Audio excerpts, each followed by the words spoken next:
Quartier qui fait l'objet depuis quelques années d'une attention toute particulière. Sur la rive gauche de Rouen, entre les rues Saint-Sever, Lafayette et le boulevard d'Orléans, les règlements de compte et petits trafics de stupéfiants et de cigarettes ont modifié la physionomie de cette partie de la ville, suscitant un sentiment d'insécurité. C'est quand même dommage de devoir pousser les dealers pour accéder au Carrefour City par exemple. Et quand je suis marié, quand on est une femme, c'est pas forcément facile tous les jours de traverser le quartier, les sifflements et ce genre de choses. Après, les riverains ne viennent plus, les commerçants doivent certainement en souffrir. Et derrière, ça donne une mauvaise image de la ville. Donc l'idée justement, c'est d'assainir le quartier pour que les gens, les commerçants, les riverains soient sereins. Pour rétablir la tranquillité publique, la ville a misé sur le bleu. Le bleu des uniformes de la police municipale qui circule aujourd'hui, de jour comme de nuit, avec une augmentation de 20% de ses effectifs. Une trentaine de caméras de surveillance ont également été installées dans le quartier, sur les 45 présentes sur la rive gauche.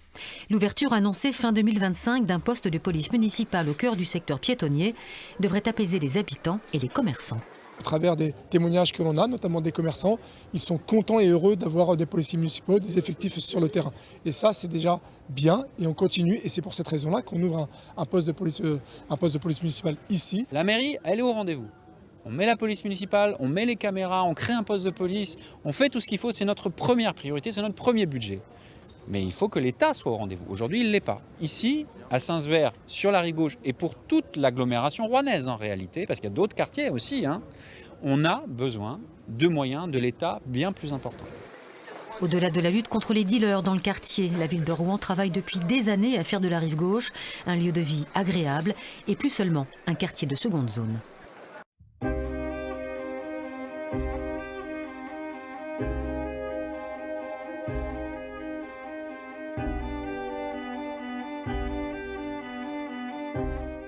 Rue est une ville portuaire dynamique située à environ 1 heure de Paris. Elle est nichée le long de la rivière Sanne et est aujourd'hui la capitale de la Normandie. La ville a une histoire très riche et variée. Fondée par des tribus gordiques il y a plusieurs milliers d'années. Lorsque les Romains sont arrivés, ils ont rebaptisé la ville Rothenard et pendant une brève période, elle était en fait la deuxième ville la plus importante de Gaule après Léon. Il y a environ 12 200 ans, les Normands, dont les ancêtres étaient en partie vikings, en partie francs, décidèrent de faire de Rue leur capitale. Et quelques siècles plus tard, Guillaume le Conquérant y vécut avant de s'installer en Angleterre. Au Moyen-Âge, Rue est restée une ville très importante, et c'était en fait la deuxième plus grande ville de France après Paris. Dans cette vidéo, nous allons vous montrer le meilleur de Rue, en commençant par elle, la grande cathédrale gothique.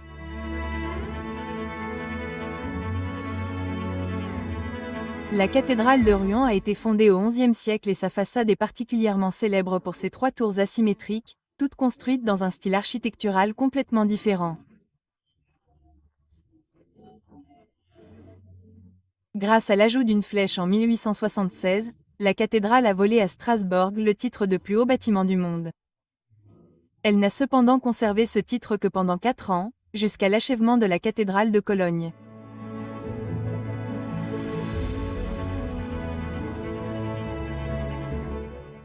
Comme d'autres églises en France, la cathédrale est entièrement gratuite à visiter, même si les dons sont toujours appréciés.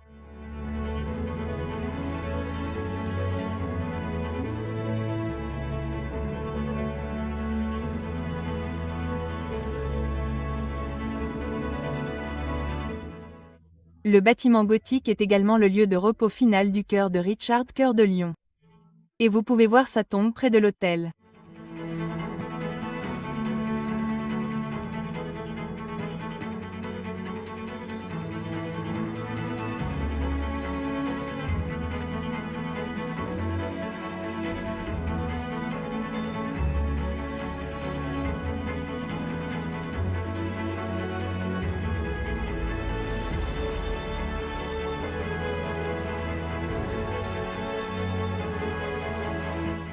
Si vous visitez Rue en hiver comme nous, alors si vous vous dirigez vers l'avant de la cathédrale, vous trouverez un grand marché de Noël. Ce n'est certainement pas le plus grand marché de Noël auquel nous sommes allés en France, mais il y a quelques dizaines de stands, et il y a même une partie du marché appelée Rue de Créata, qui est dédiée aux artisans et artisans locaux.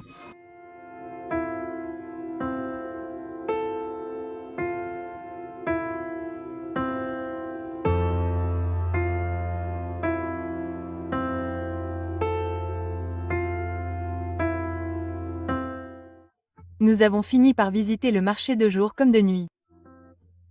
Et c'était l'un des rares cas où j'ai réellement trouvé que le marché était plus charmant et esthétique pendant la journée que le soir.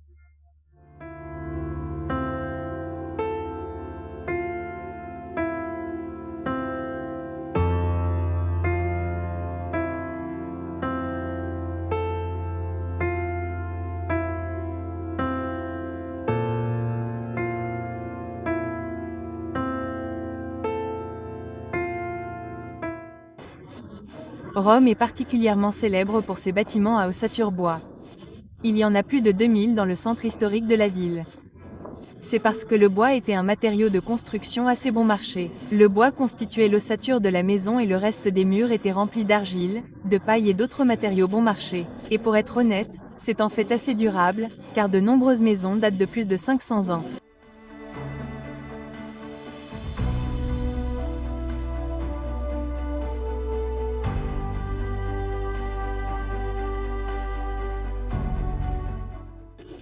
La Groslodge est une horloge astronomique qui remonte au XIVe siècle. Elle abrite l'un des plus anciens mécanismes de France, car il a été créé en 1389. Aujourd'hui, vous pouvez entrer à l'intérieur de l'horloge pour une somme modique, mais vous pouvez toujours l'admirer même si vous ne voulez pas payer de l'extérieur toute la journée. Et nous allons vous montrer quelques photos de l'horloge la nuit, car je pense que c'est bien mieux quand vous pouvez la voir sans personne d'autre autour.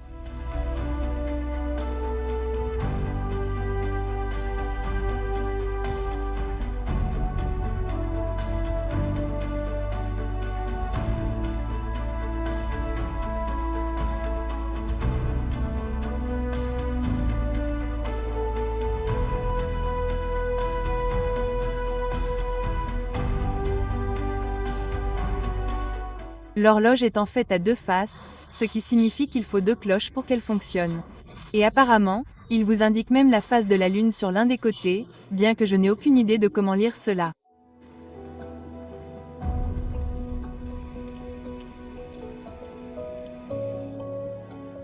L'horloge a des horaires d'ouverture de 14 h à 18 h en basse saison, bien qu'il soit actuellement après 14 h et qu'elle soit censée être ouverte, mais ce n'est pas le cas. Donc, je ne suis pas sûre que tout fonctionne vraiment à l'heure.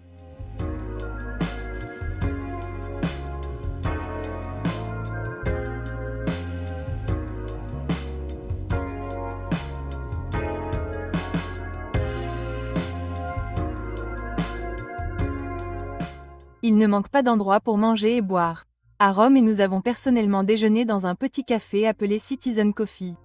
Malheureusement, la nourriture était seulement correcte, mais je recommanderais certainement d'y aller pour le café et les biscuits.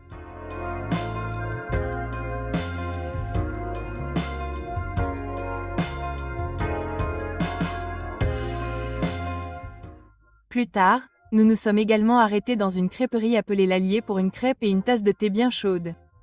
C'était vraiment confortable à l'intérieur et j'adore l'esthétique normande.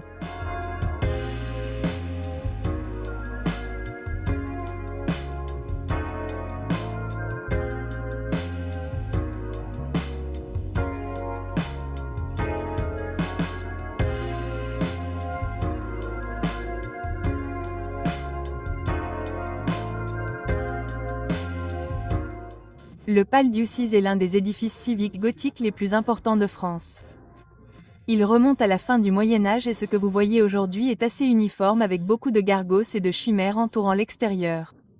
Mais ce que vous ne réalisez peut-être pas, c'est que même si ces créatures fantastiques semblent très anciennes, elles n'ont en fait été ajoutées qu'à la fin du 19e siècle pour donner à ce bâtiment une apparence plus uniforme. L'autre chose intéressante à noter à propos du bâtiment est que, même si vous ne pouvez plus entrer à l'intérieur ni même voir la cour car elle est fermée pour des raisons de sécurité, un côté du bâtiment est entièrement recouvert de dégâts d'artillerie qui remontent à la Seconde Guerre mondiale.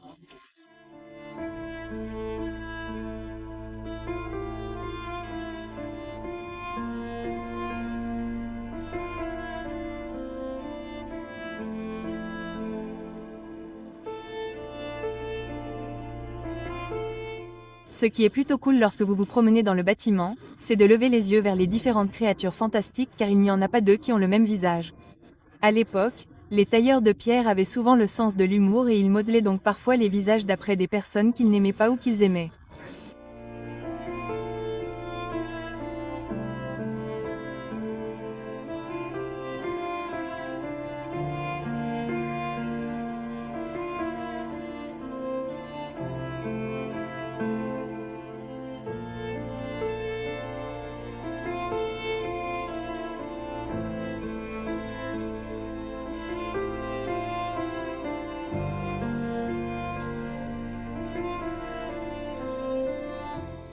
Jonas Vark était une paysanne médiévale qui croyait pouvoir entendre des voix divines venant de Dieu. Et en fait, il y avait des prophéties depuis des siècles suggérant qu'un jour une jeune fille en armure mènerait les Français à la victoire contre les Anglais. C'était pendant une période connue sous le nom de guerre des Cent Ans rouges, bien que la guerre elle-même ait duré plus de 100 ans. Et elle était entre les Français et les Anglais. En fait, Joan of Arc a réussi à mener les Français à la victoire dans une bataille très importante à Orléans, bien qu'elle ait finalement été malheureusement capturée par les forces anglaises. Elle a ensuite été jugée pour hérésie et brûlée sur le bûcher ici à Rue. Aujourd'hui, une église ici la commémore, bien que l'église elle-même se soit révélée un peu controversée car beaucoup de gens pensent qu'elle est laide et pas vraiment en harmonie avec le centre-ville historique. Entrons et voyons par nous-mêmes.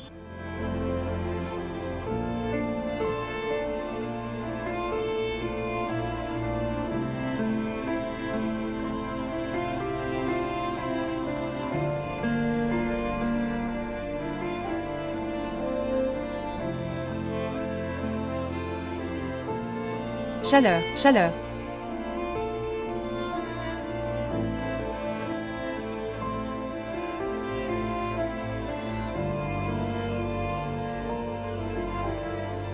Alléluia.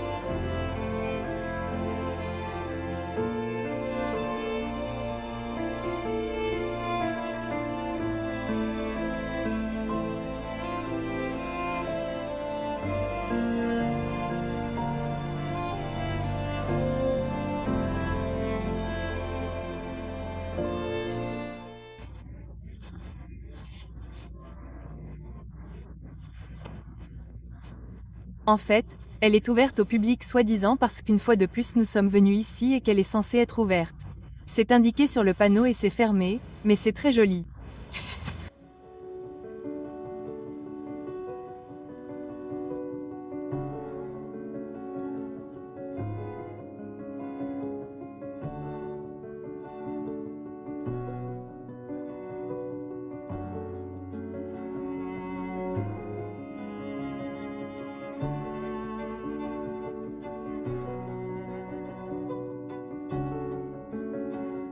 Nous voulions vous montrer l'intérieur de l'église abbatiale de Souhang, mais malheureusement, une fois de plus, elle est complètement fermée car elle est en cours de rénovation. Mais j'espère que cela signifie qu'elle sera belle au moment où vous pourrez visiter Rue.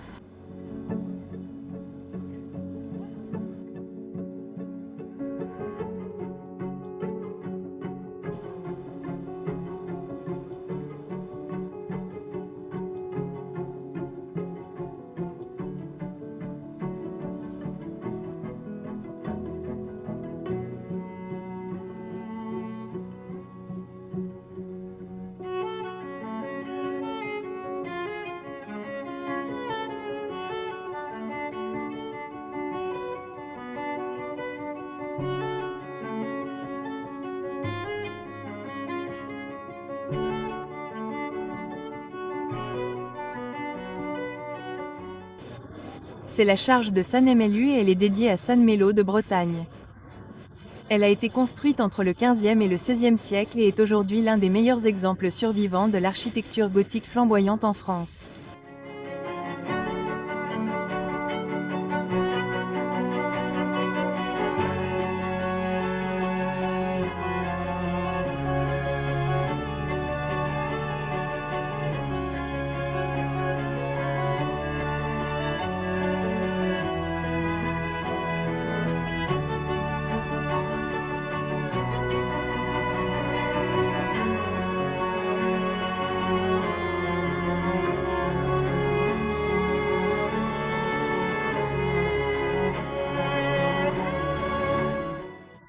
La Zagloupe était en fait un cimetière au Moyen Âge. Aujourd'hui, elle a été transformée en une cour paisible où se trouvent également quelques boutiques d'artisanat. Amoureux des chats, détournez le regard maintenant. Malheureusement, l'une des choses les plus macabres à voir dans cette cour est un chat momifié. Il a été trouvé lors de travaux de rénovation il y a environ 50 ans. Et malheureusement, ce n'est pas le seul de son genre à être trouvé en France. En fait, au Moyen Âge, il était assez courant de mettre un chat vivant dans son nouveau bâtiment pour porter chance. Et ce n'est pas le seul aspect macabre de cette cour. Comme je l'ai mentionné, c'était en fait un cimetière au Moyen Âge. Et aujourd'hui, des traces de ce passé peuvent être trouvées sur la poutre qui entoure la cour, où des crânes et des os croisés sont sculptés dans le bois.